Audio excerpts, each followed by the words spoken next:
Did you know that one of the greatest mistakes many Muslims make happens right after Fajr? The Prophet A taught us that the early hours of the morning are filled with blessings, barakah, and opportunities, yet most people lose them by going back to sleep. Why the Prophet A made a special do for barakah in the mornings. How sleeping after Fajr weakens your spirituality and disconnects you from Allah. The physical and mental harms modern science has uncovered about oversleeping, and how neglecting this Sunnah lifestyle can quietly drain both your dunya and your khairah. Stay with me until the end, because once you understand this hidden wisdom, you'll never look at your mornings the same way again. One of the most overlooked but dangerous mistakes of sleeping after Fajr is missing out on the dua of the Prophet A for barakah in the morning hours. The Prophet Muhammad A prayed, "Oh Allah, bless my ummah in their mornings." This is not just a general blessing, it is a divine secret for success, productivity, and spiritual growth. The early hours after Fajr carry a unique kind of barakah that cannot be replaced at any other time of the day. When a believer wakes for Fajr praise and then returns to sleep immediately, they are essentially turning away from this golden gift of blessing.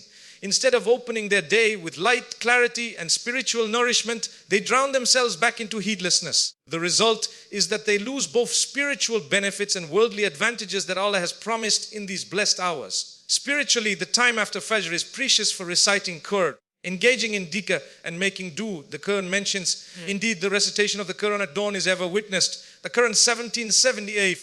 This means that Quran recited in these hours is witnessed by the angels and carries an immense reward. To sleep through this opportunity is to miss the Prophet's adu and the angels' witnessing of your good deeds. Worldly wise, barakah in the mornings manifests in productivity, clarity of thought, and success in one's efforts. History records that great scholars, merchants, and leaders of the Muslim Ummah began their work right after Fajr. They found that even a small effort made in the morning brought greater results than hours of work done later in the day. The Prophet's companions would trade, study, or serve others in these hours, and they attributed much of their success to the Prophet's do for morning blessings. Sleeping at this time, therefore, leads to losing that unseen multiplier effect that Allah places in your work and sustenance. Furthermore, barakah is not just about wealth or success, it is about contentment, peace, and growth. A person who stays awake after Fajr feels light-hearted, more connected to Allah, and more present in their day. A person who goes back to sleep often wakes up groggy, unfocused, and misses that feeling of freshness. The difference between the two is not just physical, but deeply spiritual, tied to the Prophet's prayer.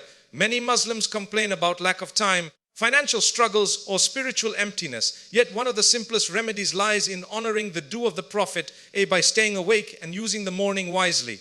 Whether through Quran, dhikr, learning, planning, or even beginning work early, the barakah multiplies in ways unseen. In short, sleeping after Fajr is not just a harmless nap. It is a missed opportunity to receive the Prophet's special dua for your success and well-being. To honor this gift, a believer should discipline themselves to make use of the morning, trusting that in these blessed hours, Allah places hidden treasures that can transform both their dunya and their khairah. Another serious consequence of sleeping after Fajr is that it leads to spiritual weakness and missed opportunities for worship. The time between Fajr and sunrise is one of the most spiritually rich periods of the day. The Prophet and the pious predecessors valued these hours immensely, dedicating them to remembrance of Allah, Quran recitation, and supplication. By choosing sleep over worship at this time, a believer deprives themselves of nourishment for the soul and weakens their connection with Allah. The Quran highlights the significance of dawn and the Quran of dawn. Indeed, the recitation of dawn is ever witnessed. Quran 1778. The angels bear witness to the believer's Quran recitation and dhikr in these moments, multiplying their rewards. Sleeping after Fajr means losing out on this divine opportunity. Instead of angels recording one's devotion, they record heedlessness.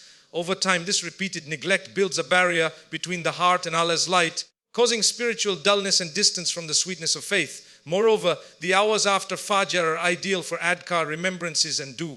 The Prophet encouraged the morning adhkar as a shield of protection for the day. These remembrances bring peace, repel evil, and increase reliance upon Allah. Yet when someone sleeps after Fajr, they often miss their morning adhkar altogether or rush them without presence of heart. This not only weakens the shield of faith for the day, but also reduces a believer's mindfulness of Allah. Spiritually, oversleeping after Fajr also fosters laziness in ibadah worship. Once a person forms the habit of returning to sleep after prayer, it becomes easier for the nafs self to take control in other aspects of life. They may delay other acts of worship, miss opportunities for voluntary prayers, or lack energy to engage in good deeds. The Prophet, he warned against this kind of laziness, teaching us that the strong believer in both body and spirit is more beloved to Allah.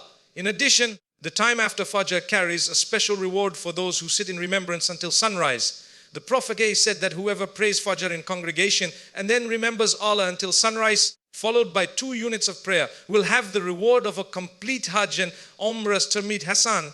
This is one of the greatest missed opportunities for those who return to sleep. Imagine giving up the reward of Hajj and Umrah simply for the sake of an extra hour of rest. The cumulative effect of neglecting this time is a weakened spiritual state.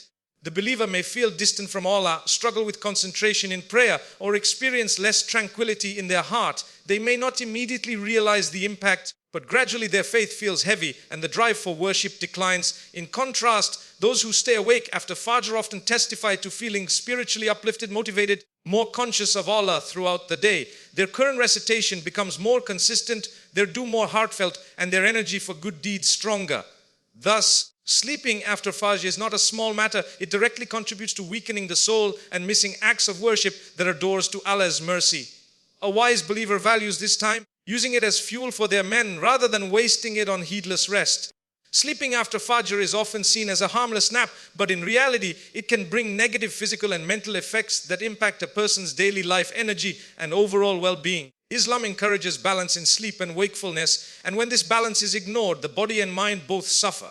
Firstly, returning to sleep right after Fajr disrupts the natural body rhythm. Science confirms that the early hours after sunrise are when the body begins its natural wake-up cycle. The brain releases hormones to increase alertness, focus, and energy for the day ahead. By forcing the body back to sleep during this period, a person interrupts these natural processes. This often leads to waking up later with grogginess, heaviness, and lack of clarity. Instead of feeling rested, the person feels drained, as though their day has not even started. Secondly, oversleeping after Fajr contributes to physical laziness and fatigue. The Prophet taught us to seek energy and strength in the mornings, yet sleeping through this time creates the opposite effect. A person may complain of constant tiredness, headaches, or sluggishness, even if they have technically slept enough. This is because the quality of sleep after sunrise is poor and unrefreshing compared to sleep at night. Over time, this habit can weaken the body and reduce productivity, making it harder to maintain a disciplined lifestyle. Another important aspect is the impact on mental health and focus. People who regularly sleep after Fajr often struggle with concentration, poor memory retention, and lack of motivation.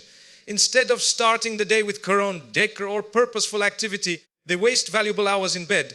This lost time creates stress later in the day when tasks pile up and responsibilities feel overwhelming. Mentally, the person develops a cycle of procrastination, always feeling behind schedule.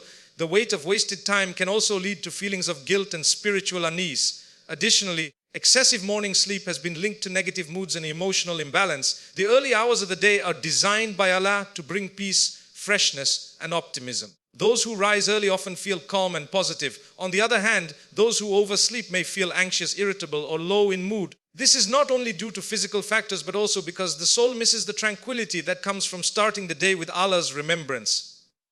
Furthermore, returning to sleep after Fajr can gradually weaken a person's discipline and health habits. Instead of eating a healthy breakfast, exercising, or planning their day, they begin the morning in laziness. This pattern can lead to poor diet choices, lack of physical activity, and reduced resilience in daily challenges. A believer who should be active, strong, and productive becomes sluggish and unfocused. In contrast, those who discipline themselves to stay awake after Fajr often experience the opposite: better physical energy, sharper minds, and calmer emotions. They start their day with purpose, their bodies aligned with natural rhythms, and their hearts refreshed by remembrance of Allah. In conclusion, the physical and mental harm of sleeping after Fajr is real. It robs the body of energy, clouds the mind with laziness, and steals the blessings of a fresh, focused start to the day. Islam encourages us to guard our mornings, not only for spiritual gain, but also for the health and strength that make us better worshippers and contributors to the world. One of the greatest dangers of sleeping after Fajr is that it leads to neglecting a Sunnah-based lifestyle. The life of the Prophet Muhammad was perfectly balanced between worship, rest, daily responsibilities. His routine teaches us how to manage time in a way that maximizes both spiritual growth and worldly productivity. When a believer develops the habit of returning to sleep after Fajr, they step away from the lifestyle modeled by the Prophet and the righteous generations who followed him. The Prophet A would rise early, pray Fajr, and then remain awake, engaging in day Quran recitation or teaching his companions. Many authentic narrations highlight that the Prophet A disliked sleeping after Fajr because it deprived one of Barakah. By oversleeping during these hours, a person essentially turns their back on the Sunnah, ignoring the path that brings balance, discipline, and success. A Sunnah-based lifestyle is not only about rituals of worship, but about structuring the day in alignment with divine wisdom. Starting the morning with worship, reflection, purposeful action sets the tone for the entire day. It trains the believer to be active, productive, and spiritually alert. On the other hand, oversleeping fosters laziness, irregular schedules, an unbalanced lifestyle that conflicts with the Prophet's guidance. Neglecting this Sunnah also means missing out on morning gatherings of knowledge and remembrance, which were a hallmark of the Prophet's companions. They would sit after Fajr to learn, discuss, and strengthen their faith. This habit built a strong spiritual and intellectual foundation for their day. In contrast, many Muslims today sleep through this time, replacing an opportunity for growth with heedlessness. Moreover, ignoring the Sunnah of staying awake after Fajr can weaken the believer's ability to follow other Sunnah practices. A lifestyle of discipline begins with small habits. When a person commits to staying awake after Fajr, they are more likely to engage in the morning adhkar, pray du'as, forenoon prayer, and plan their day with intention. But when they choose to sleep, they often miss these Sunnah acts entirely, creating a ripple effect that reduces their overall spiritual growth. There is also a worldly dimension to this neglect. The Prophet A lived with simplicity and discipline, showing us the value of using time wisely. Modern research echoes this wisdom, noting that early risers tend to achieve more, maintain better health, manage stress more effectively. By rejecting this Sunnah lifestyle, one not only loses spiritual rewards, but also worldly benefits that make life smoother and more fulfilling. Finally, neglecting the Sunnah by sleeping after Fajr also dulls the sense of accountability. A believer is called to model their life after the Prophet A. When they ignore such guidance in daily routine, it becomes easier to ignore Sunnah in other aspects, whether in prayer, dealings, or character. Gradually, this neglect leads to a lifestyle far removed from the prophetic way. In conclusion, sleeping after Fajr is not simply about rest. It reflects a choice to either embrace or neglect a Sunnah-based lifestyle. Those who honor the Prophet's guidance by staying awake align themselves with a life of discipline, productivity, and spiritual closeness to Allah. Those who ignore it risk losing both the barakah of their mornings and the balance that only a Sunnah lifestyle can provide.